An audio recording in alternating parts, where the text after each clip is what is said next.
kita semua. Puji syukur atas kehadirat Allah Subhanahu wa Ta'ala, karena dengan rahmat dan hidayahnya lah sehingga kita dapat berdiskusi kali ini walaupun hanya melalui online dalam rangka mempresentasikan gagasan atau ide topik COVID-19. COVID-19 adalah sebuah virus menular yang menyerang saluran pernapasan manusia sehingga mengakibatkan kematian. Virus ini pertama kali ditemukan di kota Wuhan, Cina pada akhir bulan Desember 2019. Awalnya, virus ditularkan dari hewan ke manusia, tetapi setelah itu diketahui bahwa virus ini menular dari manusia ke manusia. Virus ini sangat cepat menular hingga hampir seluruh dunia dapat terinfeksi oleh virus ini. Kedatangan COVID-19 sangat berdampak buruk di berbagai bidang dan sektor, di mana dapat berubah tatanan kehidupan sosial serta menurunnya kinerja ekonomi di sebagian besar negara di dunia.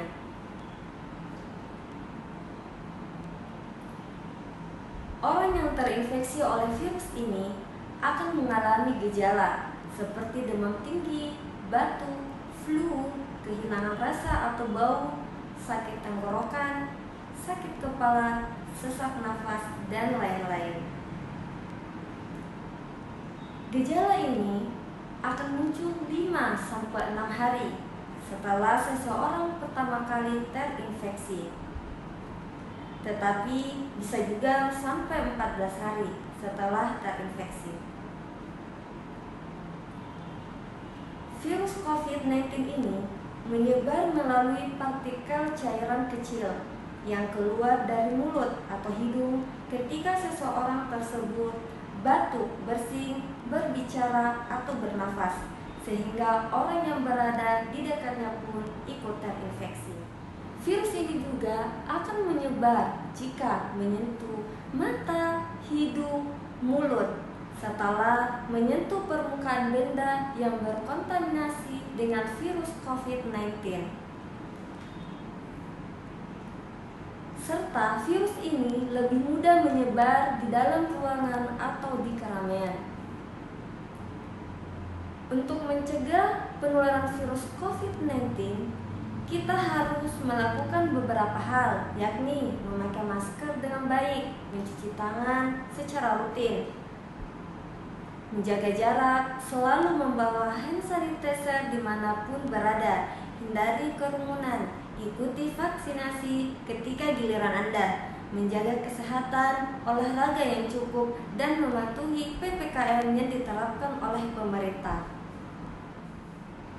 Untuk saat ini, belum ada obat yang secara pasti dapat mengatasi virus COVID-19 ini, dan beberapa laporan kasus menyebutkan bahwa virus corona atau COVID-19 ini telah bermutasi menjadi beberapa jenis atau varian baru, misalnya varian Delta. Adapun tingkat kematian akibat COVID-19 ini, menurut data yang dirilis gugus Tugas Percepatan Penanganan COVID-19, jumlah kasus terkonfirmasi positif hingga tanggal 4 November 2021 adalah 4.246.802 orang dengan jumlah kematian 143.500 jiwa. Dari kedua angka ini dapat disimpulkan bahwa tingkat kematian yang disebabkan oleh COVID-19 di Indonesia adalah sekitar 3,4%. Data terakhir menyebutkan persentase kematian akibat COVID-19 berdasarkan kelompok usia adalah untuk usia 0-5 tahun adalah 0,5%, untuk usia 6-18 tahun adalah 0,5% juga. Untuk usia 19-30 tahun adalah 2,9%. Untuk usia 30-45 tahun adalah 12,9%. Untuk usia 46-59 tahun adalah 36,4%. Dan untuk usia 60 tahun ke atas adalah 36,4%. Sedangkan berdasarkan jenis kelamin adalah 46,8% yang meninggal akibat COVID-19 adalah laki-laki dan 47,7% sisanya adalah perempuan. Meski jumlah kematian akibat COVID-19 tergolong tinggi, namun jumlah penyintas atau orang yang pernah terinfeksi COVID-19 kemudian sembuh dengan terus bertambah, yaitu 4.091.938 jiwa. Demikian beberapa hal yang bisa sampaikan, semoga bermanfaat bagi kita semua. Saya meminta maaf yang sebesar-besarnya apabila ada tutur kata atau tindakan yang kurang berkenan bagi teman-teman atau Bapak Ibu yang saya hormati. Sekalian dengan ini, presentasi saya tutup. Wassalamualaikum warahmatullahi wabarakatuh.